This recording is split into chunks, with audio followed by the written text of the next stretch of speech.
y de los elementos que eran enteros.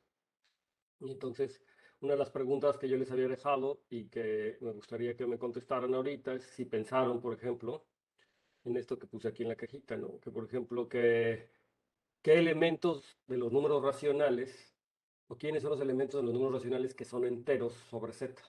¿No? Que me digan, ¿quiénes de los racionales son enteros sobre z? Y entonces les dije que, bueno, en particular, si pensaban en ese resultado, pues iba a poder generalizar más o menos rápido para otro tipo de anillos. Entonces, ¿alguien pensó esta situación? ¿Qué quiere decir qué quiere decir que un elemento, un número racional, sea entero sobre z?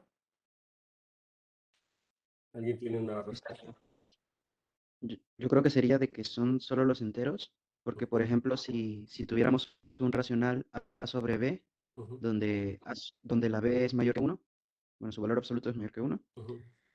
entonces tendríamos en el polinomio, si esta variable entera, el polinomio, digamos, en el coeficiente principal, tendríamos A a la N entre B a la N, Entonces, y eso su... déjame ir escribiendo lo que estoy diciendo, porque tú no me puedes mostrar lo que hiciste, ¿verdad? No, No, entonces déjame voy traduciendo lo que tú estás diciendo. Entonces dices que si A entre B es un racional entero sobre los enteros, ¿verdad? Yo lo que estoy diciendo es que si es entero sobre sí, los enteros, así es entero. Entonces,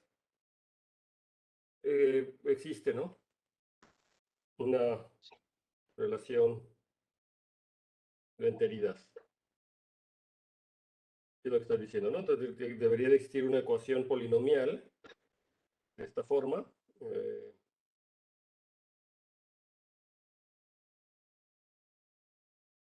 Denme chance, ¿sale? Hola, por favor, ¿qué pasa? Muchas gracias.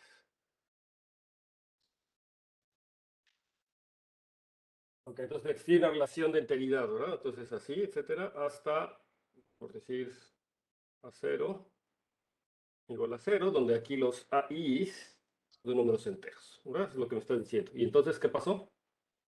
El coeficiente el principal. primer término ahí es AN sobre B, A a la N sobre B a la N, ¿verdad? Ah, entonces lo que dices, esto lo puedo escribir como n sobre b a la n, más, etcétera.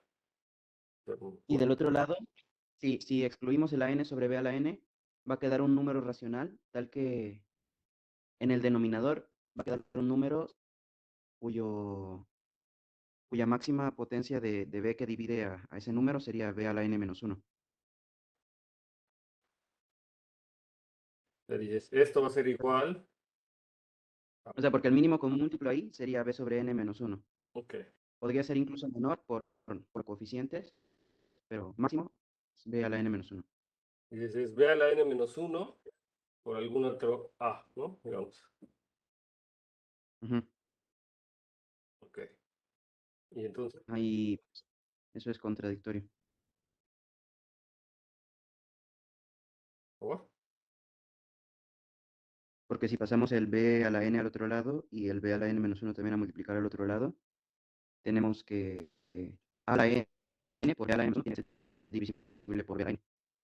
Y como A y B son coprimos, pues eso no ocurre. O bueno, podemos cancelar un factor B a la N menos 1 lados y nos va a quedar que A a la N tiene que ser divisible por B y eso no se puede porque A es coprimo con B.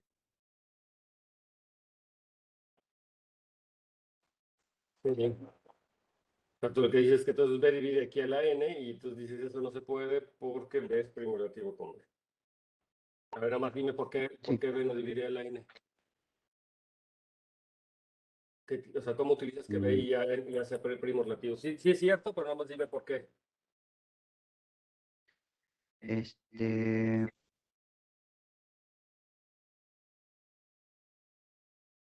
porque no comparten factores primos. Porque no comparte un factor f. Porque Por favor.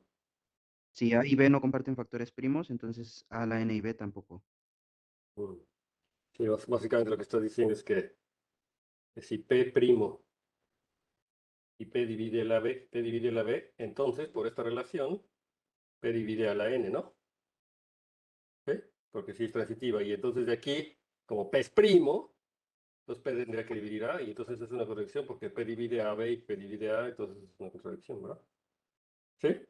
Sí, Entonces, sí, sí. pero aquí la contradicción vino de qué, o lo que estás teniendo aquí era una contradicción porque te habías puesto que A y B eran primos relativos, o qué me Ajá. estás contradiciendo. Ahí se contradeciría que existe un P que divide a B, un factor primo P que divide a B. Ah, entonces, Entonces, podría ser entonces no va a existir ningún factor primo P que divida a B, por lo tanto B igual a 1. o menos uno, ¿no? Sí. Y entonces, Este, si A sobre B que pertenece a los racionales es entero sobre Z, ujú, significa que B es igual a 1 - 1, por lo tanto A sobre B pertenece a Z. exacto. Entonces, básicamente esta es una demostración aceptable de la situación, ¿verdad? De lo que estaba haciendo. Ahorita yo les voy a enseñar otra que es más o menos basada en la misma idea, pero un poquito, o sea, aquí hay como redondeos de un argumento que después se presenta aquí abajo, mucho más claro, mucho más fácil. O sea, es decir, la segunda parte, la segunda parte de la demostración realmente es lo que podrías haber hecho desde el principio, sin necesidad de haber pasado aquí por ciertos redondeos que está haciendo. Es decir, la demostración se puede limpiar un poquito, ahorita la van a ver. Pero básicamente es correcta, está bien.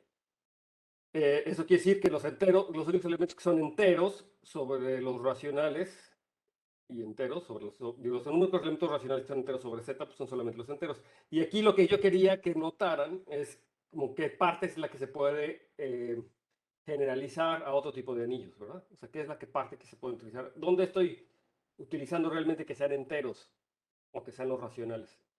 Lo único que estoy utilizando es que los racionales son el campo de fracciones de los enteros, ¿no? Realmente, o sea, estoy utilizando que los racionales son el campo de fracciones enteros y por otro lado estoy utilizando estas cuestiones de divisibilidad realmente, que es lo que está funcionando. Es decir, y en particular estoy utilizando la existencia de elementos primos y por eso yo quería hacer énfasis, cuando te preguntaba, ¿verdad? Quería hacer énfasis como en este tipo de propiedades, ¿no?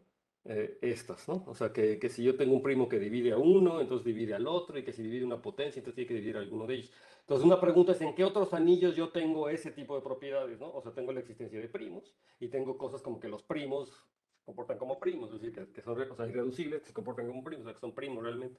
Y pues en los otros anillos en donde esto sucede son los anillos de factorización única, ¿verdad? Entonces, en particular, yo lo que digo es que si yo tengo un dominio de factorización única, voy a tener el campo de fracciones de ese dominio y la prueba que acabamos de presentar, que nos acaba de dar Denise, es básicamente la misma, se puede generalizar. O sea que este resultado realmente lo podría decir para otro tipo de campos más grandes. Muy bien, ahorita vamos a regresar ahí. Entonces déjenme regresar a la siguiente. Y entonces, ¿qué pasa cuando, por ejemplo, yo me tomaba los enteros aquí? ¿Qué podría decir? ¿Hay algo que yo pueda decir? O sea, decir quiénes son los números complejos que además son enteros sobre los enteros.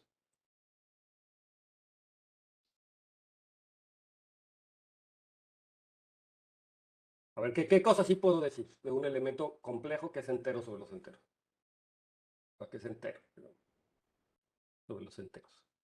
No son los enteros, ¿verdad? Ahí no son los enteros nada más, ¿verdad? De entrada ya se ve que no, o sea, que si hay elementos, si habría elementos que son enteros. Por ejemplo, aquí me dice uno, ya hemos visto muchos, ¿verdad? ¿Sí? De hecho, y, por ejemplo, ni más ni menos, y es un elemento que es entero porque satisface la ecuación x cuadrada más 1, y ese ya no está en los enteros, claramente. Y de hecho se ve que ni siquiera es real, ¿no? Ni, se sale de los racionales. Pero algo que sí seguro sí me pueden decir es que cualquier elemento que es entero es algebraico, ¿verdad?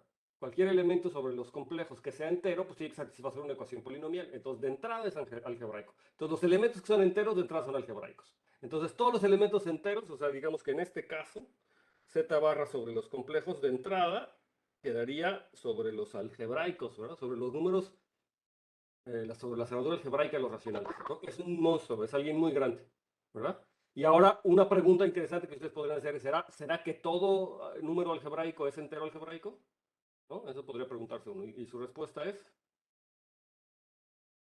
de hecho, habíamos visto algo la clase pasada, ¿no? Alguien había preguntado y entonces habíamos visto que no, ¿verdad? Si se acuerdan, habíamos visto que no todo entero algebraico es algebraico, porque, por ejemplo, raíz de 2 sobre 2 es un número algebraico, pero ese no es entero algebraico, ¿no? ¿Sí? ¿Y por qué no es entero algebraico? Bueno, es fácil ver que satisface un polinomio que no es mónico. Eso no quiere decir que no satisfaga otro polinomio que no sea mónico, pero también es fácil ver que finalmente no lo va a hacer. Bueno, ok, entonces digamos que no son todos, pero sí sé que es un subanillo de aquí, ¿no? Entonces es un subanillo. De hecho, es difícil escribir quiénes son todos. Este cuate se denota por OQ, o sea, son los números, los enteros algebraicos complejos. OC, de hecho, es OC, porque estaba sobre los complejos, ¿verdad? Que es lo mismo que OQ barra. O sea, son todos los enteros algebraicos. Ese se denota así, es un conjunto grande y es un anillo. ¿De acuerdo? Es un anillo grande. Bueno, una de las cosas que uno le gustaría entender es qué onda, quiénes son, cómo es al menos, ¿no? Como qué propiedades tienen los enteros algebraicos sobre los complejos. Es una cosa. Y lo mismo uno podría preguntarse sobre los anillos de polinomios y eso, pero bueno, es una cosa. Bueno, algo que no estoy seguro que les haya quedado claro de la clase pasada es que si yo me tomo a los elementos enteros, ¿verdad? O sea, si yo tomo estos anillos como los había tomado, entonces, y A barra es la cerradura, o es el conjunto de elementos enteros, los elementos de B en B, al que B es entero, ¿verdad? Acuerden que había una cierta ambigüedad, ¿no? Normalmente teníamos que decir algo sobre B, entonces una forma de ponerlo es poner el B aquí arriba, o simplemente si se dice claramente con quién estamos trabajando, pues no lo decimos, ¿no? Pero entonces A barra es el conjunto de elementos que son enteros sobre A, y entonces una de las cosas que les debería de haber quedado claro de la clase pasada es que A barra es un anillo. De hecho, es un subanillo de B que contiene A, ¿no? No nada más que es un subanillo, sino de hecho que tengo A, está dentro de esta cosa que se llama la cerradura entera, y ahorita lo voy a definir, y esta cosa que está dentro de la cerradura entera de A en B. ¿Verdad? Entonces, el conjunto de dos elementos que son enteros forman un anillo. ¿Quién me dice por qué? Esto se desprende claramente de lo que habíamos hecho la clase pasada.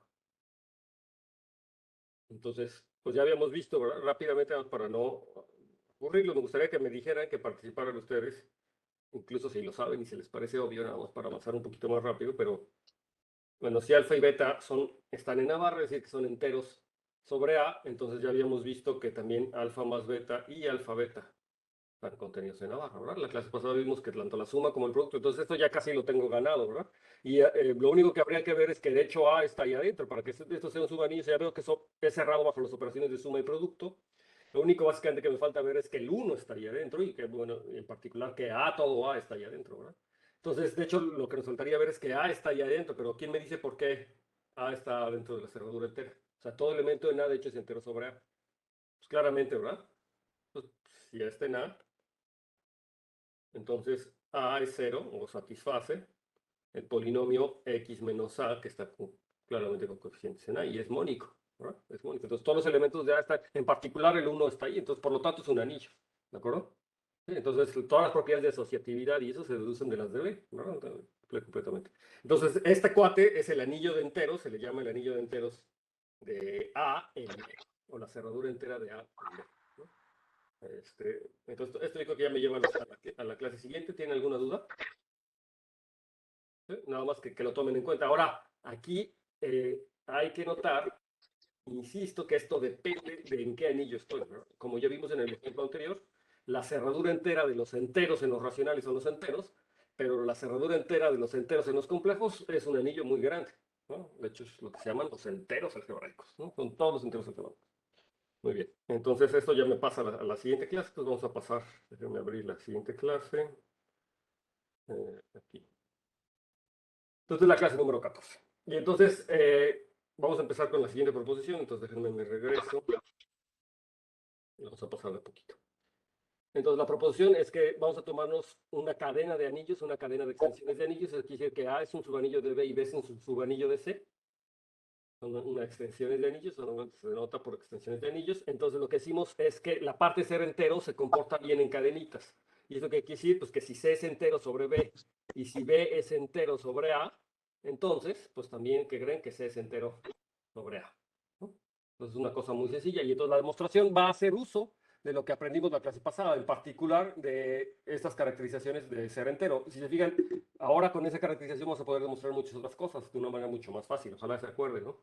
Entonces, lo que tenemos que demostrar es que si yo me tomo un elemento C en C, entonces ese elemento pues, va a resultar ser entero sobre A, ¿no? Lo que quiero demostrar es que C es entero sobre A, porque yo sé que es entero sobre B y que B es entero sobre A, pero me gustaría demostrar que C es entero sobre A. Y entonces, en particular, me gustaría utilizar la caracterización de que existe un módulo, un anillo, que es un A módulo finitamente generado, que contiene a AC, ¿verdad? O sea, me fijo en el anillo AC, o en el módulo que más pequeño, el anillo más pequeño que contiene A como sea, o la imagen del anillo de polinomio que contiene, que es AC, ¿no? Como ya hemos dicho.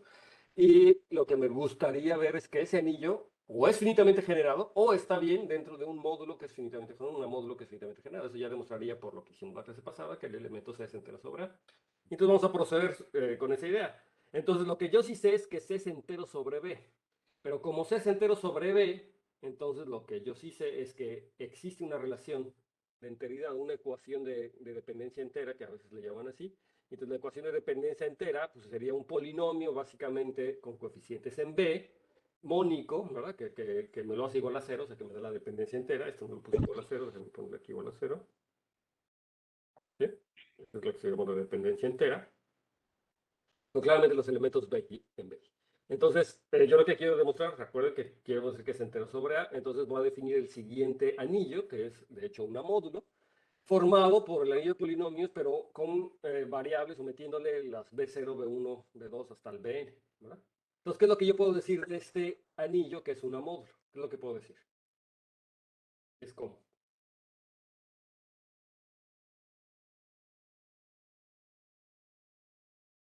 Es sobre A. ¿Qué tiene que ver como sobre A este anillo? ¿Cómo es? Yo lo que digo es que es General. finitamente generado. Exacto, es finitamente generado sobre A. R es finitamente generado sobre A. ¿Quién dice por qué rápidamente?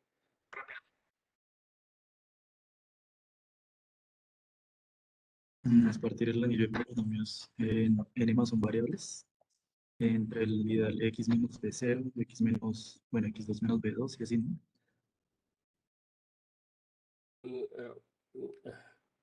A ver, entonces otra vez, a lo mejor no entendí bien lo que quería decir. Entonces otra vez, ¿qué pasó? Que ese anillo es partir el anillo de polinomios en n más son variables, x0 hasta xn, entre el ideal x0 menos b0, x2 menos b2 y así sucesivamente. No, de hecho no. Porque B0, B1, B2 no están en A.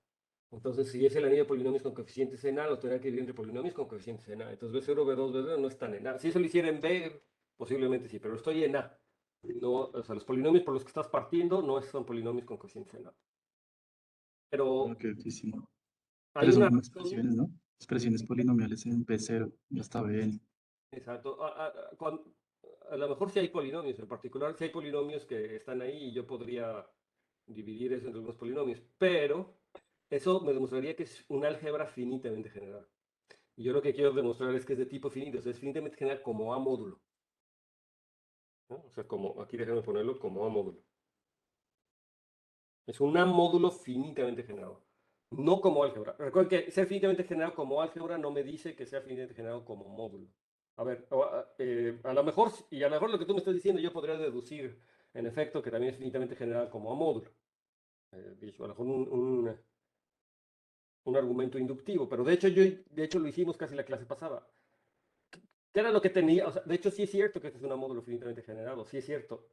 Y a lo mejor te estás acordando de la demostración de la clase pasada, pero en la demostración de la clase pasada asumíamos algo sobre los B0, Bns para deducir que era finitamente generado como módulo. ¿Qué era lo que asumíamos? O sea, de hecho, la demostración de la clase pasada, casi con lo que empezamos la demostración de la clase pasada, decíamos, este módulo es finitamente generado, sí, solamente sí, los elementos B0, Bn son enteros sobre A. ¿De acuerdo? O sea, decíamos, B0, Bn son enteros sobre A, y les dije, esta demostración es una demostración por inducción, y lo que yo demostré fue otra cosa, ¿va? Yo dije, un elemento es entero si AX es finitamente generado, es finitamente generado, y el argumento para esto, pues, se hacía por inducción, se los dejé de tarea, espero que lo hayan hecho, ¿no? Se hacía ya simplemente por inducción. Pero realmente eso ya lo hicieron la vez pasada, ¿no? Ya lo hicieron por inducción la vez pasada. Lo que yo requiero para garantizar que este sea un módulo finitamente generado, que los elementos sean enteros sobre A. pero justamente por hipótesis B es entero sobre A. Es decir, todos los elementos B0, B1, B2, Bn son enteros sobre A y por lo tanto R es finitamente generado sobre A. Eso es por la clase pasada, ¿de acuerdo? ¿Sí? Entonces yo sé que R es finitamente generado sobre A, esto es muy bueno.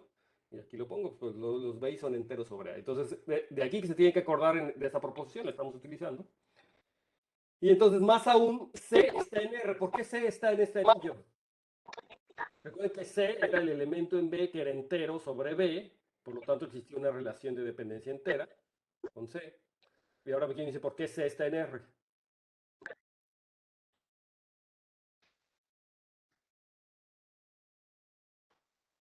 Menos por la expresión que tiene C. Pues por la expresión que tiene C, ¿verdad? ¿Sí?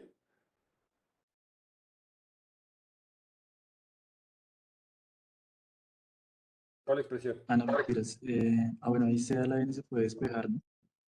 En términos de Pn-1, Cn-1.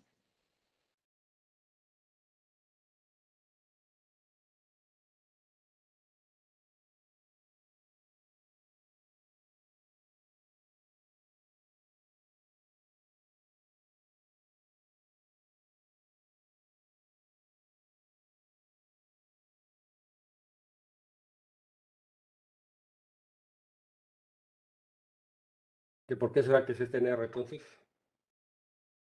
Porque puede ponerse como un conjunto de operaciones básicas entre estos términos, B0, B1 hasta Bn-1 y C, que está en A. C no está en A, C está en C. Ah, ok. Mm,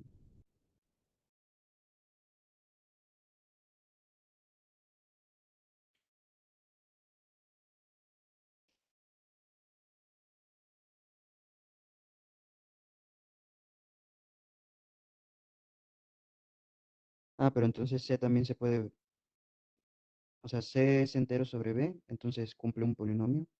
Ahí está. No, no, no, Ese es el polinomio que está aquí. sí. Oh, está, ¿no?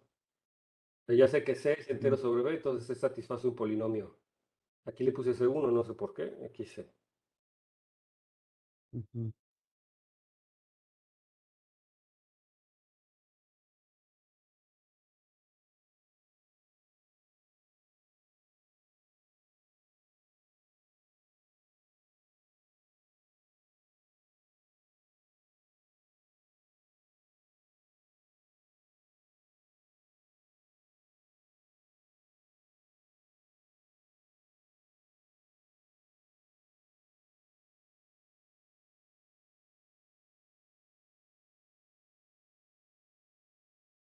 A ver si piensen en voz alta. Está bien que piensen en voz alta.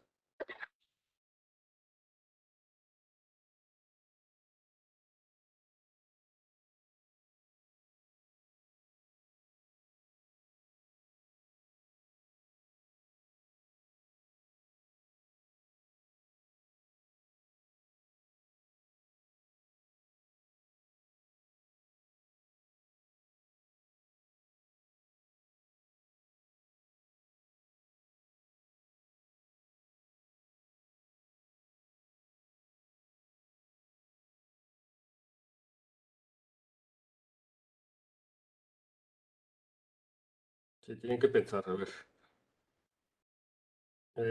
A ver. Es importante esta parte, ¿no? Muy importante como van a ver a continuación. Entonces, a ver, por lo pronto vamos a asumir que es este en R y ahorita después ustedes van a pensar por qué es este en R. Vamos a ver el argumento bien por qué es este en R. Pero ¿qué pasa si es este en R? ¿Qué es lo que yo puedo concluir? Bueno, si es este en R, entonces AC está dentro de R, ¿verdad? Claramente, ¿verdad? Y R era finitamente generado, ¿verdad? Entonces, es lo que yo voy a concluir.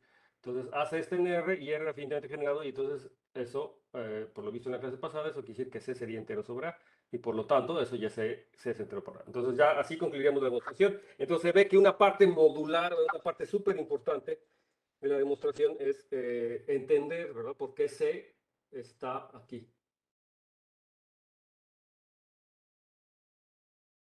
¿Por qué C, digamos, en otras palabras, se puede ver como un polinomio con las variables B0, B1, B2, B?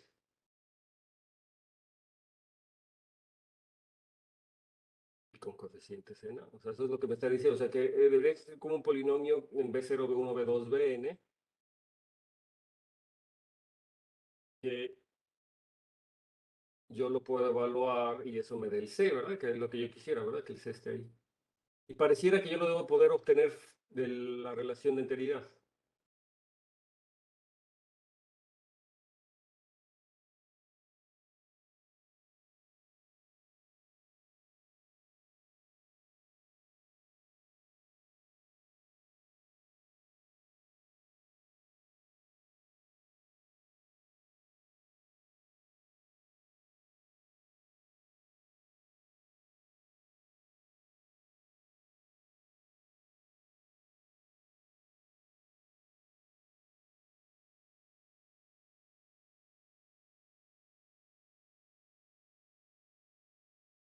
No es porque cada BI está en B es entero sobre A, entonces cada BI se puede expresar como un polinomio mónico coeficientes en A. Otra vez, otra vez, otra vez. Cada BI está en B, ¿no?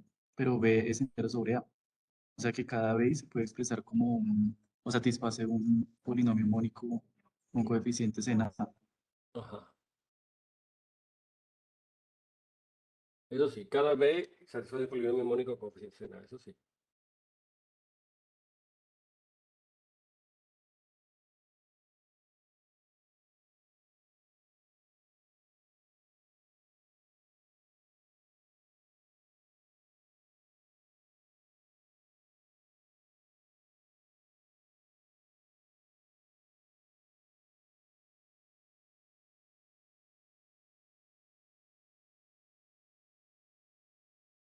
De hecho, creo que aquí eh, sí.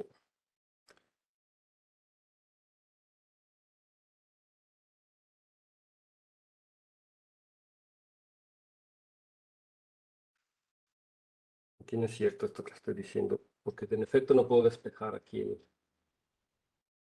qué tontería. No, aquí lo que quiero decir es R de C. No, eso que estaba diciendo. Eso sí es cierto. C está en R de C.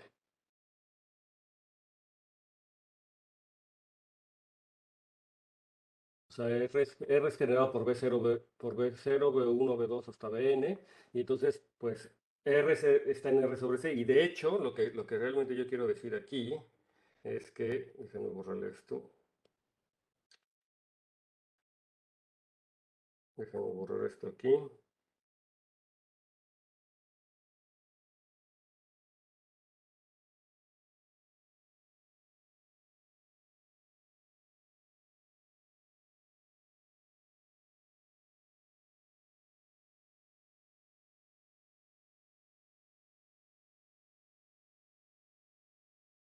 Bueno, que R está en RC es absolutamente trivial, ¿no? R está en RC es inmediato, ¿no? Pues porque está aquí. Pero más bien la cosa es que es lo que puedo decir de R de C.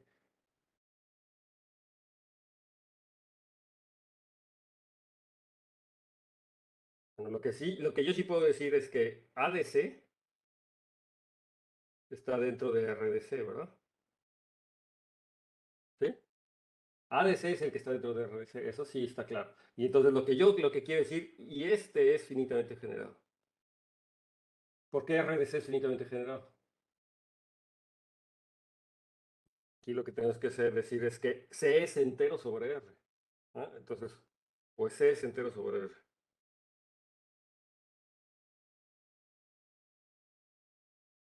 Y entonces, ahora sí, ¿por qué C es entero sobre R? Pues porque la misma relación de dependencia entera que está aquí arriba, esta misma relación de dependencia entera que está aquí arriba sobre B, es una relación de dependencia entera sobre R. ¿Verdad? Entonces C de hecho es entero sobre R. Y entonces como C es entero sobre R, entonces este anillo R de C es finitamente generado. Entonces R de C es finitamente generado. Y entonces ahora sí, lo que yo estoy teniendo es que C o A de C es un anillo que está dentro de otro anillo y este es finitamente generado como A módulo. Finitamente generado como A módulo. ¿Verdad? Y entonces ahora sí, lo que puedo concluir es que por lo tanto, sí, perdón por ese lapsus, aquí por lo tanto, pues C es entero sobre A. ¿Sí quedó claro? O lo repito más o menos, ¿no? Entonces yo primero tengo una relación de enteridad aquí, de estos Cs con los Bs, porque C es entero sobre B. Entonces ahora considero este anillo, que con coeficientes en A, que es un A módulo, generado por el B0, B1, que es finitamente generado, porque ya sé que es finitamente generado, pues, estos elementos son enteros sobre A, ¿no?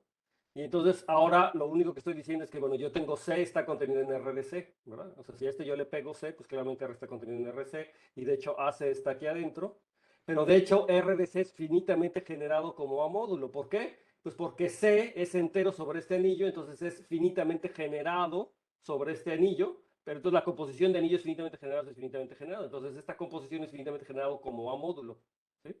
O sea, lo que yo tengo es que si este es finitamente generado y este es finitamente generado sobre este, entonces este es finitamente generado sobre este. O sea, esa condición se tiene de anillos. Y entonces, por lo tanto, yo lo que estoy construyendo es que este cosa es finitamente generado como A módulo, pues es entero sobre R, digamos, y por lo tanto también va a ser finitamente generado sobre A. Y entonces, eso concluye que C es entero sobre. ¿De acuerdo? Bueno, entonces, que era lo que yo quería mostrar, ¿no? Entonces, de hecho, aquí ya lo borré, no sé si cupo. Entonces, bueno, una vez que tenemos esa parte de cómputo directo, ya también la podemos utilizar para demostrar muchas otras cosas. En particular, vamos a ver que el conjunto A barra de los elementos de B, que son enteros sobre A, que ya sabemos que es un anillo, le vamos a poner nombre, y este corte se llama la cerradura entera de A sobre B. ¿Sí? Y entonces notar, como ya habíamos dicho la vez pasada, que aquí no estamos haciendo mucha justicia a la notación no hace justicia a la definición, porque se olvida un poco de B. En el A barra no se ve el B, y sí es muy importante el B. Habíamos dicho también en la clase pasada que a veces se le pone aquí como un B para indicar, ¿verdad?, que era la cerradura entera de A sobre B, pero en general, si el contexto se entiende y se entiende claramente quiénes son los anillos, entonces no tengo necesidad de hacer eso, y ya, pero sí es importante que ustedes tengan cuidado, tengan mucho cuidado de que, pues, de saber en dónde está, ¿no?, la cerradura entera de quién contra quién. Entonces se llama la cerradura entera de A en B, eso es algo muy importante. Entonces, otra cosa es que los que decimos que A es enteramente cerrado en B, si la cerradura entera de A en B es exactamente A, ¿no? Entonces aquí, por ejemplo, tenemos que los enteros, ¿no?, los conjuntos enteros son enteramente cerrados en los racionales, ¿de acuerdo? Si su cerradura entera, pero nuevamente la noción de ser enteramente cerrado depende del anillo en el que estamos metidos, ¿verdad? Del anillo ambiente, ¿ok? Entonces, una cosa es, otro ejercicio rápido es ver que la cerradura entera en B, o sea, A barra en B, es enteramente cerrado en B. O sea, quiere decir, en otras palabras, lo que quiere decir es que la cerradura entera de la cerradura entera, o sea, A barra barra, vuelve a ser igual a barra. Sí, a ver quién me dice rápidamente por qué. ¿Quién me da el argumento de esta parte? O sea, que si me tomo que A barra es enteramente cerrado en B, es lo que yo quiero demostrar, ¿no?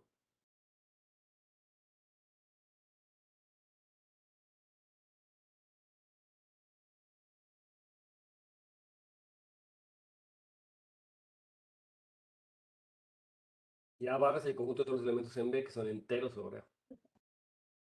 Más o menos Hay fácil. una potencia que es inmediata, ¿no? Que A barra está contenida en A doble barra. Ahí tenemos que A barra, ¿verdad?, está contenido en A doble barra, eso es por lo que acabamos de ver, y de hecho A está contenido aquí. Entonces, si yo me tomo un elemento aquí X, digamos, o alfa, este cuate es entero sobre A, y este cuate es entero sobre este, ¿verdad?, por lo que acabamos de ver. A barra claramente es entero, por lo tanto, alfa entero sobre A. Pero si alfa es entero sobre A, pues entonces está en A barra, ¿verdad?, porque A barra es el conjunto de todos los elementos, ¿verdad? Eso implica que alfa está contenido en A barra. ¿Sí? Y entonces eso ya demostraría que, por lo tanto, A barra es igual a barra barra. ¿Sí? Los elementos enteros son buenas cosas, justamente por la transitividad que acabamos de mostrar. Bien. Entonces, esa sería la demostración de esa situación. Y entonces, ahora, se me va a empalmar, entonces déjenme borrar lo que escribí aquí para que no se empalme.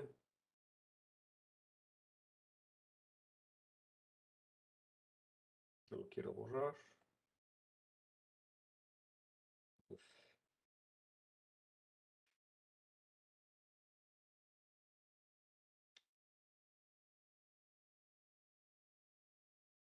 para que no se empalme. Entonces, ahora sí, si A es un dominio entero, Entonces, en el caso de que es un dominio entero, entonces yo tengo un anillo canónico en donde A está metido, que es el campo de fracciones. De hecho, es un campo. Si yo tengo un dominio entero, entonces A siempre está en su campo de fracciones, ¿no? Tal es el caso de los enteros, por ejemplo, que está contenido en su campo de fracciones, que son los racionales. Y en este caso, yo tengo la cerradura entera de A sobre K, y aquí le puse la K nada más para hacer de manifiesto claro que estoy fijándome adentro de K. Y entonces la cerradura entera de A sobre en su campo de fracciones se llama la normalización de A. Sí, se llama la normalización. Y esto tiene una razón, porque también en geometría algebraica aparece mucho. Me fijo en la normalización de ciertos anillos y tiene que ver con desingularización en geometría algebraica, ¿no? Con tratar de hacer blobs y cosas, estas explosiones, y eso tiene que ver con la normalización. Y entonces decimos que A es enteramente cerrado, y así se dice enteramente cerrado a secas, y este es por supuesto en el caso de dominios enteros. Va a ser enteramente cerrado a secas si es igual a su normalización, ¿no? O sea, si la cerradura entera de A en su campo de fracciones es A, entonces en ese caso se llama enteramente cerrado. Y entonces claramente los enteros son enteramente cerrados, ¿no? Los enteros son enteramente cerrados. Y de hecho esta es la noción que da la idea de que esta es la notación correcta. O sea, recuerden que yo lo que tengo es los enteros y los racionales, y cuando tengo otros dominios y tengo sus campos fracciones, yo quiero recuperar como el anillo de los enteros. Entonces yo quisiera encontrar un anillo que sea lo suficientemente parecido a los enteros en cualquier otro campo, pues resulta que esta propiedad, esta noción de ser entero es la noción que generaliza de mejor manera esa situación, y por lo tanto es la correcta, ¿no? Como vamos a ver a continuación, o sea, como se ven en todo el curso.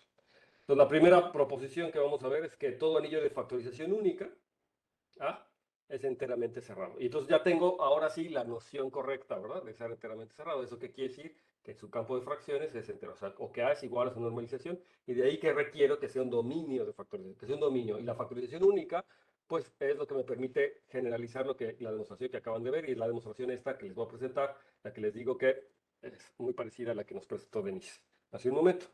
Entonces la demostración es así, ¿no? Entonces primero vamos a considerar el campo de fracciones de A y lo llamamos K.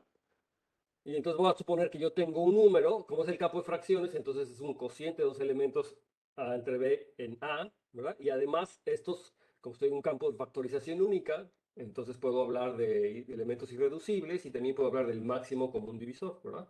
Entonces en estos campos que son de factorización única, yo puedo hablar del máximo común divisor.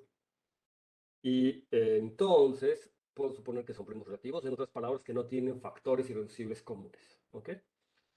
Entonces, lo que tenemos es que yo tengo una relación de enteridad que aquí lo escribí como R de E para este cociente. Es más o menos lo mismo, ¿verdad? Exactamente lo mismo que había pasado para los enteros. Yo tengo esta relación de enteridad.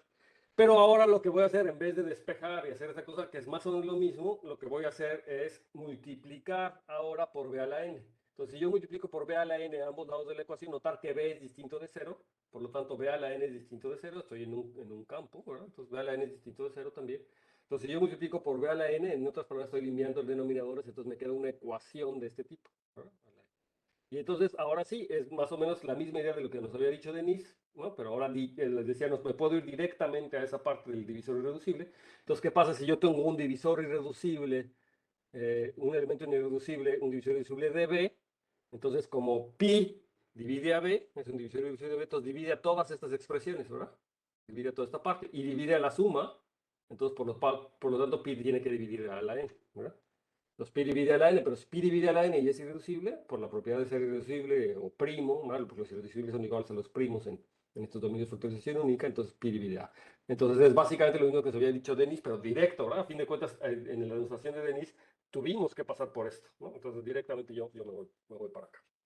Entonces eso quiere decir que pi divide a. Por lo tanto, eso es lo que me está diciendo, a diferencia de los enteros, ¿verdad? Cuando veíamos esta situación, como son primos relativos, entonces yo no puedo concluir aquí que B sea igual a 1.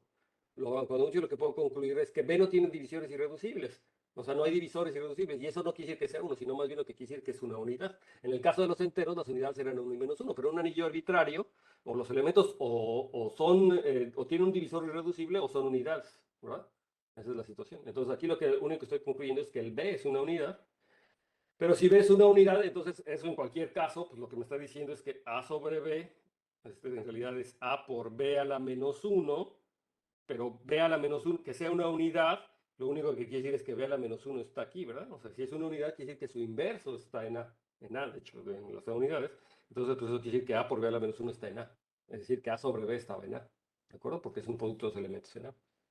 Ok, entonces eso ya demuestra que si era un entero, entonces estaba en A. Entonces esto pasa en todos los dominios de factorización única. Entonces en particular el anillo de polinomios, ¿verdad? La cerradura entera del anillo de polinomios, en su campo de fracciones, pues son solamente los polinomios, ¿no? O sea, la cerradura entera de los polinomios. Y en todos los dominios de factorización única. Y entonces notar que, por ejemplo, los enteros son enteramente cerrados, y eso es justamente porque es un anillo factorial, y lo que le estaba diciendo, el anillo de polinomios también lo es. Pero ahora la pregunta es, ¿qué pasa con todos estos anillos ciclotómicos? Recuerden que nos habíamos tomado los elementos ciclotómicos, y entonces la pregunta es si estos anillos son cerrados. Entonces, ustedes son enteramente cerrados. Entonces, alguien podría decir, bueno, si estos anillos ciclotómicos son factoriales, pues entonces van a resultar ser enteramente cerrados, ¿verdad? Y entonces aquí la pregunta, una pregunta es si Z de Z, estos anillos ciclotómicos, son enteramente cerrados. Si fueran, digo, son factoriales. Si fueran factoriales, pues ya sé que son enteramente cerrados en su campo de fracciones. Y de hecho, este fue el error que tuvieron los matemáticos al Kummer, ¿verdad? Al tratar de demostrar el último teorema de Fermat, fue que asumieron que estos anillos de hecho eran enteramente cerrados, o que eran factoriales, y por lo tanto tenían esta situación de que eran enteramente cerrados, y resulta que no es cierto, que no para todos los zetas estos anillos son factoriales. Entonces hay que tener cuidado, ¿no? Hay que tener cuidado. A pesar de que pareciera como un anillo de polinomios con coeficiente z, pero no, recuerden que es la imagen, ¿verdad? Entonces, eso es algo que más adelante se verá, ¿ok? Se los pongo ahí en naranja porque lo quieren pensar de alguna manera. Vamos a seguir con las definiciones. Entonces ahora vamos a partir de un dominio entero para seguir con su campo de fracciones. Y vamos a suponer que es enteramente cerrado, ¿no? Un dominio entero que además es enteramente cerrado. Se acá el campo de fracciones. Por ejemplo, cuando es un dominio de ideales principales, ¿verdad? Cuando es un dominio de ideales principales en particular es factorial y entonces por lo tanto sería enteramente cerrado también. Pero bueno, es un dominio entero y simplemente voy a asumir que es enteramente cerrado. Va a tomar su campo de fracciones y ahora lo que quiero entender es cómo suceden las cosas cuando me tomo una extensión algebraica. Entonces, sea L una extensión, y de hecho más que una extensión algebraica, lo va a tomar una extensión finita. Entonces, en particular, todas las extensiones finitas de K son algebraicas. ¿Qué quiere decir eso? Si ustedes no han llevado teoría de campos, para la gente de licenciatura, es que todo elemento alfa en L satisface un polinomio con coeficientes en K. En particular, como es un polinomio con coeficientes en un campo, va a satisfacer un polinomio mónico con coeficientes en el campo, ¿verdad? Es el cero de un polinomio, es algebraico. El cero de un polinomio mónico con coeficientes en K. Notar que eso no quiere decir que sea entero, es decir, no tiene por qué satisfacer un polinomio mónico con coeficientes en A, ¿verdad? Pero lo que yo sí puedo considerar siempre yo es la cerradura entera de A en L. Notar que L es un anillo que contiene A, porque A está contenido en K y K está contenido en L, entonces tengo A dentro de L, y entonces me puedo preguntar sobre la cerradura entera de B en L. Y entonces aquí quiero que pongan especial cuidado. Fíjense, yo estoy diciendo que A es enteramente cerrado, pero eso lo único que me quiere decir es que su cerradura entera en K es A, pero eso no quiere decir que la cerradura entera en L sea A, ¿verdad? Es más grande. ¿Sí? Así como cuando me tomé la extensión de los racionales igual a los complejos, aunque en este caso no era finita, pero se pueden tomar una extensión Q de I, por ejemplo. Y entonces preguntarse si nuevamente el anillo de enteros de Q de I son los enteros, o sea, no tiene por qué serlo, ¿verdad? O sea, no tiene por qué ser enteramente cerrado sobre él. Ok, pero entonces me fijo en la cerradura entera de A en L. ¿Sí? Me fijo en la cerradura entera. Entonces, aquí, si quieren, ustedes pueden pensar en esa situación, ¿no? Por ejemplo, me tomo los racionales y adentro de QI, ¿no? Ahí está una extensión finita. Yo tengo los enteros aquí adentro, que es enteramente cerrado, pero ahora me estoy preguntando quién es B, ¿no? O sea, quién sería B, quién sería la cerradura entera de los enteros en QI. ¿Sí? Que no tiene por qué ser Z, ¿de acuerdo? Ese sería B. Entonces, se abre la cerradura entera de L. Entonces, una pregunta sería, ¿quién sería este, no? Estoy en esta situación. Muy bien. Entonces, lo que yo voy a asegurar es que entonces B es enteramente cerrado. Entonces, la afirmación aquí, y la puse en naranja para que ustedes me la digan, entonces B es enteramente cerrado. ¿Eso qué quiere decir nuevamente? Lo que quiero ver es que la cerradura entera de B en su campo de fracciones, pero ¿quién es el campo de fracciones de B? O sea, quiero ver que B es enteramente cerrado, o sea, que B en el campo de fracciones de B, la cerradura entera de B en el campo de fracciones de B, es igual a B, ¿verdad? Eso es lo que me gustaría ver. Y bueno, aquí nuevamente esto va a ser una consecuencia de que A es enteramente cerrado sobre L. Bueno, A ver.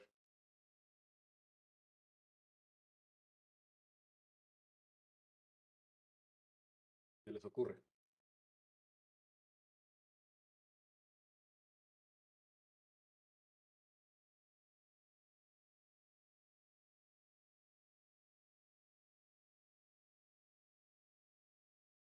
En todo caso, el campo de fracciones de B está contenido en L, ¿verdad? O sea, algo que seguro sí me pueden decir es que el campo de fracciones de B está dentro de L. ¿Ah? ¿Sí?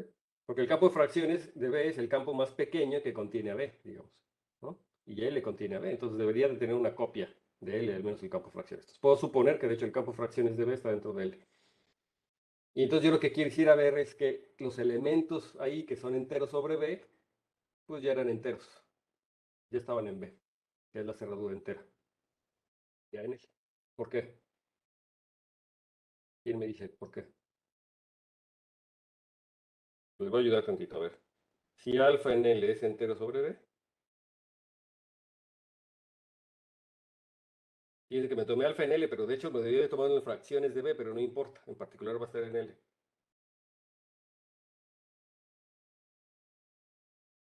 Entonces, ¿qué puedo concluir?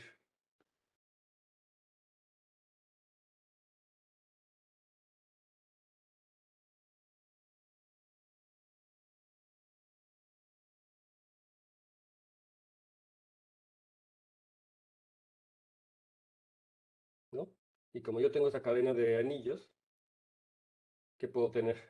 O sea, lo que estoy diciendo básicamente es que alfa está en B barra, ¿no? O sea, alfa está en B barra, ¿no? Entonces es B barra frac.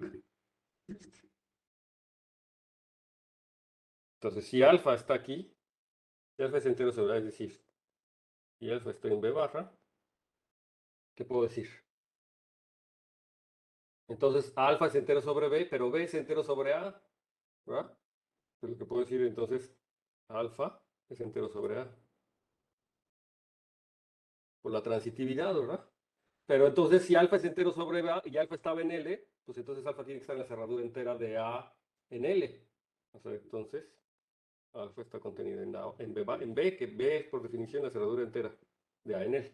¿De acuerdo? Es la cerradura entera de A en L. Entonces, alfa tiene que estar en B. Entonces, eso demuestra, pues por lo tanto, demuestra la igualdad, ¿verdad? Por lo tanto, B barra igual a B. Es decir, B es enteramente cerrado. ¿Sí les quedó claro? Esto me gustaría que ustedes lo dijeran, pero, o sea, se requiere nada más acordarse de eso. Si se fijan, no son difíciles demostraciones. Y una vez que yo tengo esta situación de las cadenas, pero requiere que esté bien consciente de entero sobre quién y las definiciones de cada uno de esos términos, de A barra, B barra y tal. No es difícil, nada más tengo que hacer conciencia de dónde estoy. Muy bien, entonces ya quedamos que B es enteramente cerrado, ¿no? Entonces eso es una propiedad importante. Entonces, lo vuelvo a decir, si es un dominio entero enteramente cerrado, con el calca por fracciones de A y si A L sobre todo una extensión finita de B, la cerradura entera de A en L, entonces B es nuevamente enteramente cerrado, ¿no? Y esa es la cosa.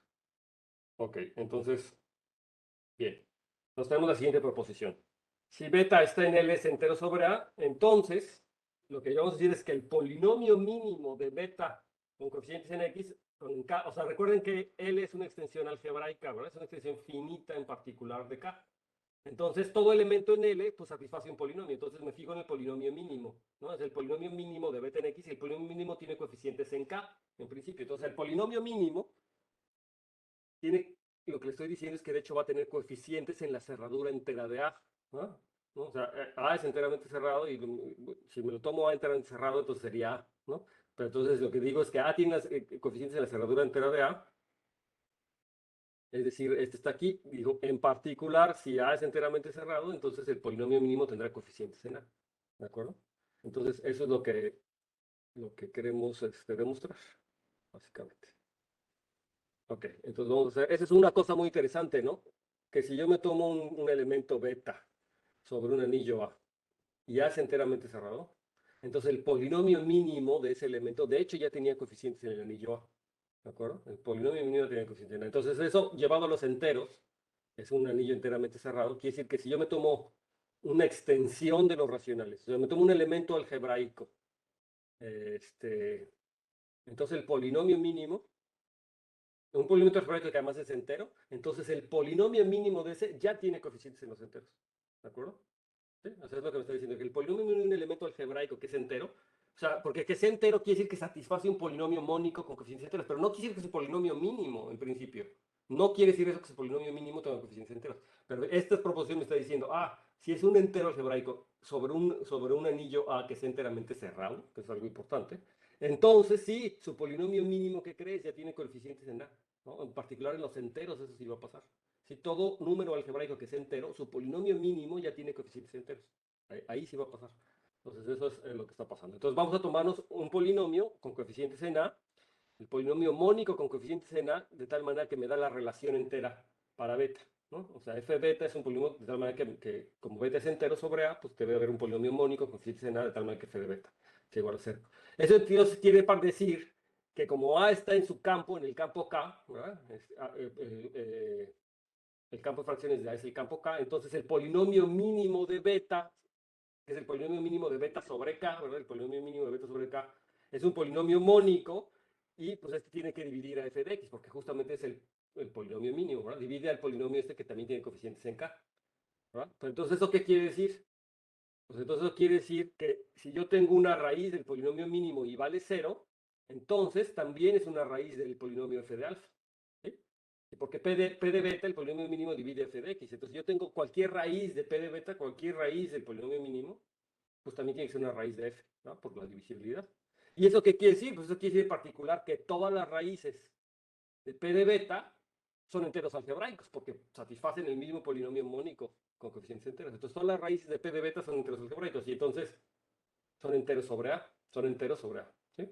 Y entonces, lo que quiere decir es que los coeficientes también son enteros sobre A. ¿Por qué? Porque si las raíces son enteros sobre A, los coeficientes son enteros sobre A.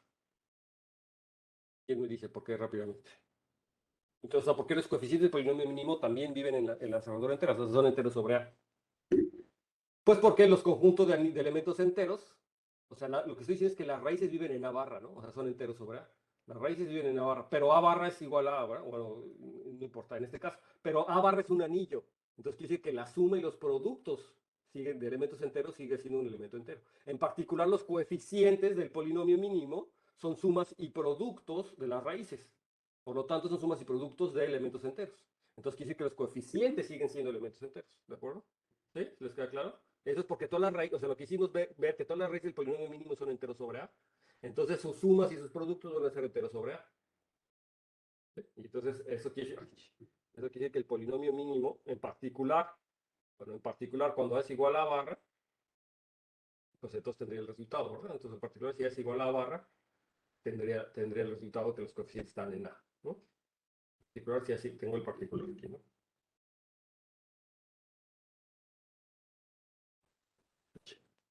Pues resulta que ya no escribe ese desconectó.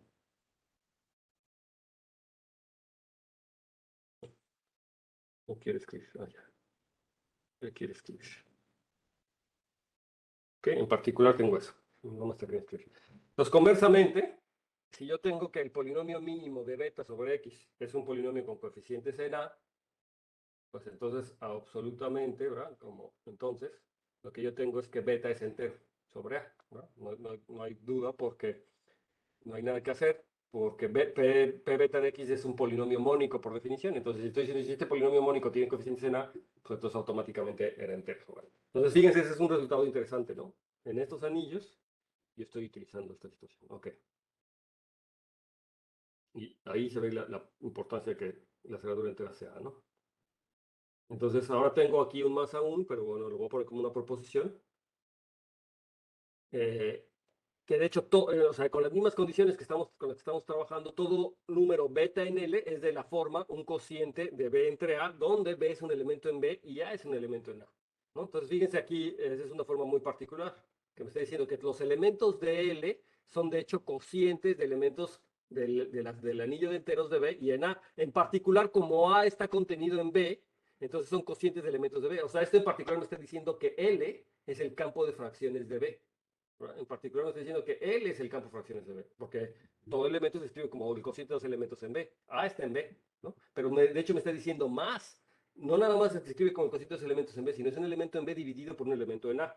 Para los que sepan un poco de álgebra, lo que me está diciendo es que B, de hecho, es la localización de B en A asterisco, o sea, en las unidades de A. es la localización de B en asterisco. Asterisco es un subconjunto multiplicativo de B, ¿verdad? Es un subconjunto multiplicativo, entonces puedo localizar respecto a ese subconjunto multiplicativo y entonces lo que obtengo es L. O sea, que esto por supuesto es el campo de fracciones de B, pero escrito de una forma mucho más clara, ¿no? O sea, los elementos de L, además de ser el campo de fracciones de B, o sea, todo elemento de B es el campo de fracciones del anillo o de la cerradura entera de B sobre A bajo estas condiciones, pero lo estoy siendo bien específico. Se escribe como B sobre A, un elemento de B entre un elemento de A. Entonces, aquí va la demostración. Entonces, nada más para recordar, estoy suponiendo que A es enteramente cerrado y que B es la cerradura entera de A en L. Y por supuesto, L sobre K es una extensión finita, ¿no? Lo que estoy diciendo. Entonces, vamos a tomarme B entre B en L, y entonces B, lo que yo sí sé de entrada es que B es algebraico, ¿verdad? Porque es una extensión algebraica sobre K. Y recuerden que K es el campo de fracciones. Y por lo tanto, pues existe una relación polinomial que me da esto igual a 0, ¿verdad? Una relación polinomial de beta que es igual a 0 con coeficientes en A. ¿Quién me dice por qué? Esto. O sea, beta es algebraico sobre K. Eso quiere decir que sea algebraico sobre K, quiere decir que existe una relación polinomial. Aquí déjenme ponerle aquí lo que estoy diciendo es que estas A's, de hecho, viven en A, ¿no? Yo estoy diciendo es que estas A's viven en A. Pero el hecho de que beta sea algebraico sobre K, lo único que quiere decir es que existe un polinomio con coeficientes en K mónico, con coeficientes en K mónico, de hecho no me importa tanto que sea mónico en este caso, pero es un polinomio con coeficientes en K que se anula, pero yo le estoy diciendo más. Hay un polinomio con coeficientes en A que se anula. Y entonces aquí la idea de Denis de hace rato aplica, o lo que hicimos hace rato, ¿verdad? Si yo tengo un polinomio con coeficientes en K que tiene a beta como raíz, puedo limpiar denominadores, porque todo elemento de K es el campo de fracciones de A, ¿verdad? Entonces puedo limpiar denominadores, multiplicar por el denominador, y como de un lado tengo 0, me queda simplemente una relación polinomial con coeficientes en A, ¿de acuerdo? ¿Sí? Eso es porque el campo de fracciones. Entonces lo que estoy diciendo, ¿verdad? Eso siempre lo puedo hacer, que existe una relación polinomial de estas cosas así, ¿no? O sea, muy bien. Y entonces ahora lo que yo puedo hacer es multiplicar esta aplicación por AN a la n-1, o sea, yo multiplico por AN a la n-1, y entonces lo que estoy obteniendo, agrupando adecuadamente, es una relación polinomial, más aún estoy obteniendo una relación de enteridad, una relación entera para AN por beta, ¿verdad? Entonces lo que estoy diciendo ahora es que AN por beta es un entero sobre A, porque esta es una relación polinomial con coeficientes en A. Entonces es una relación polinomial de entera para n beta. Y entonces, como AN, lo que estoy diciendo es que AN beta es entero sobre A, entonces ¿en dónde está? Entonces AN sobre beta es igual a un B, ¿verdad? AN beta es un elemento en L que es entero sobre A. AN beta es un elemento en L que es entero sobre A, por lo tanto tiene que estar en la cerradura entera de A en L, o sea, en B. O sea, desde la forma B con B en la cerradura entera de A en L, que es B. Y es decir, pues de aquí ya puedo despejar, ¿verdad? Beta se puede escribir como B sobre A con A igual a SAN, ¿no? El coeficiente que estoy buscando. ¿Sí? Y de hecho, entonces todo elemento aquí se puede escribir como un B sobre A. Entonces es una cosa muy interesante de la cerradura entera de SA en un campo, en una extensión. Notar, me está diciendo que el campo de fracciones de B es L, pero todavía me dice más. Además, puedo escribir como un cociente de un elemento en B y un elemento en A, que es todavía una cosa más refinada. Y una cosa que se utiliza o se va a utilizar eventualmente. ¿Alguna duda hasta aquí? Muy bien. Ahora, hacemos la siguiente definición. Entonces, sea L sobre K una extensión de campos. Vamos a tomarnos la finita. Y sea X un elemento en L. Y vamos a considerar esta aplicación que la voy a denotar como T subíndice X, que va de L en L. Y lo que va a hacer es que a cada elemento alfa en L lo vamos a mandar la multiplicación por este elemento X, ¿no? Lo tomo X en L, a cada elemento alfa lo mando la multiplicación. Entonces resulta que esta aplicación es K-lineal. Recuerden que L es un K espacio vectorial. L es una extensión de campo sobre K. Por lo tanto, L es un K espacio vectorial y esta función resulta ser K-lineal. Claramente abre sumas y bueno, si lo que saca escalares es también inmediato porque es una multiplicación, ¿no? Es K-lineal. Por lo tanto, es una transformación lineal, ¿no? Sobre K. Entonces, a esto me va a servir para definir lo que se llama la norma y la traza de una extensión. Y entonces la traza de L sobre K de un elemento X simplemente lo voy a definir como la traza de X, la traza de esta transformación lineal, que recuerden que esta transformación lineal, si escojo una base de L sobre K, entonces le puedo asociar una matriz. Una vez que yo escojo una base, le puedo asociar una matriz. La traza sería la suma de los elementos en la diagonal de la matriz. Y si ustedes recuerdan sus cursos de álgebra lineal, no importa la base en la que yo haya expresado esa transformación lineal, la traza siempre es la misma. O sea, la traza no depende de la matriz, no depende de la base con la que expresé mi matriz. Lo mismo puedo decir del determinante, ¿verdad? Si yo tengo esta transformación lineal y me fijo en el determinante, entonces voy a decir, definir la norma de L sobre K de este elemento X como el determinante, ¿no? Y nuevamente el determinante no depende de la base que yo haya escogido para escribir a la matriz de esta transformación lineal sobre K. Sí, lo que sí puedo decir ahora es que tanto la traza como el determinante, ¿dónde están? ¿En qué campo están? Están en el campo base, ¿verdad? La suma, la matriz, ¿verdad? La matriz que representa esta transformación lineal tiene coordenadas en K, tiene entradas en K, por lo tanto la traza, que es la suma de los elementos, vive en K, y lo mismo el determinante es un producto de elementos de la matriz, por lo tanto, tanto la traza como el determinante son números que viven en el campo base, ¿verdad? Eso sí lo puedo notar, de hecho. Y de hecho esto me estará definiendo una función. Ahorita lo voy a poner. Bueno, antes el ejercicio es que noten lo siguiente. Que si yo denoto por fx de t, de la variable t, al polinomio característico de esa transformación lineal, o sea, recuerden que yo tengo mi transformación lineal y me tomo el polinomio característico, entonces de hecho yo voy a poder recuperar a la norma y a la traza a partir de algunos de los coeficientes de este polinomio característico, como ni más ni menos, si yo escribo el polinomio característico, que va a ser un polinomio mónico, ¿verdad? Por la misma forma de polinomio característico, y ya saben que es un polinomio mónico con coeficientes en K, que además tiene a Tx, o sea, que anula T de X, ¿verdad? Si yo lo anulo en T de X se hace cero, pues, por el polinomio característico, las propiedades del teorema de, ¿cómo se llama? El teorema de Cali, ¿no? Se llama, creo. Entonces, este polinomio que tiene en principio coeficientes en K, pero de hecho más aún tiene coeficientes en, no importa.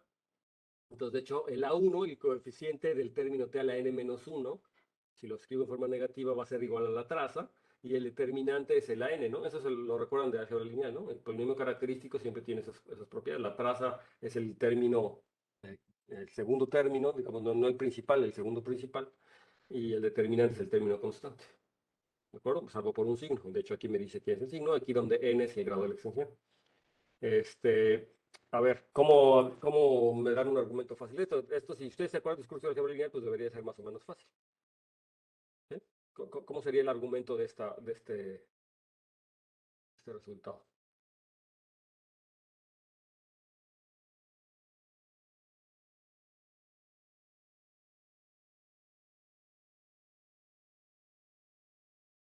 Yo aquí de repente me da la sensación de que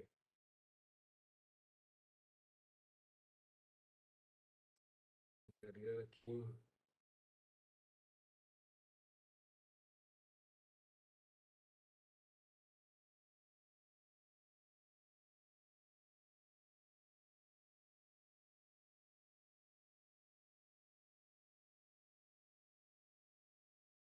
Entonces, la cosa sería que hay que escoger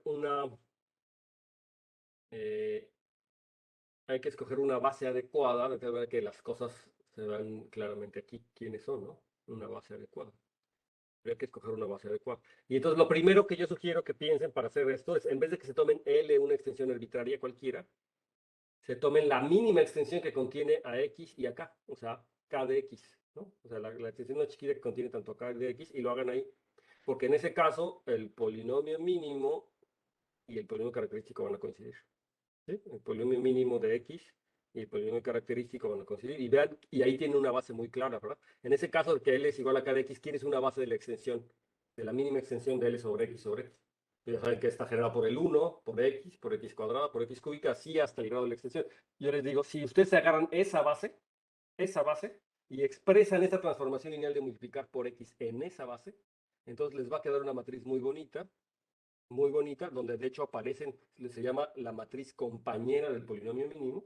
Les va a quedar la matriz compañera del polinomio mínimo, les va a quedar una matriz donde van a aparecer los coeficientes del polinomio mínimo, y en esa matriz, el polinomio característico se ve que es exactamente el mismo que el polinomio mínimo, y ustedes van a ver que la traza coincide con el término a la n-1 con el respectivo signo, a 1 en este caso, con el signo correspondiente, y el determinante es el término AN con el respectivo signo correspondiente. O sea, en el caso de que L sea la extensión simple generada por K y por X, tomándome la base, digamos, la base canónica, que es la generada por 1 por x cuadrada hasta xn-1, me queda esta situación. Pero ahora, una vez que yo tengo L, una extensión general, lo que hay que ver es que también lo voy a poder hacer escogiéndome una base adecuada. Escogiéndome ahora una base de L sobre Kx y la base canónica de Kx sobre X. Yo puedo escoger una base adecuada en ese caso, y en ese caso la matriz que me va a quedar de la misma transformación lineal que es multiplicación por X, me quedan como varias copias de esta matriz compañera en esas bases adecuadas, y entonces voy a poder inferir el resultado que estoy teniendo. Notar que yo tengo una base, ¿verdad? Que yo puedo tener una base generada por el 1, bueno, dada por el 1, por el x, por x cuadrada, y hasta x a la n-1, donde n es el grado del polinomio, o el grado del elemento, o sea, es el grado del polinomio mínimo de x sobre k. Esa es una base de esta extensión.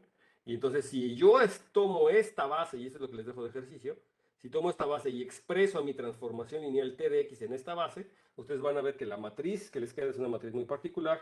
Van a ver en particular que el polinomio mínimo es igual al polinomio característico. El polinomio mínimo del elemento resulta ser el polinomio característico de esa transformación lineal. Y que, de hecho, si ustedes calculan la traza y la norma, o si calculan la traza de la matriz y el determinante de la matriz, van a obtener exactamente lo que llamamos la traza aquí y la norma aquí, ¿no?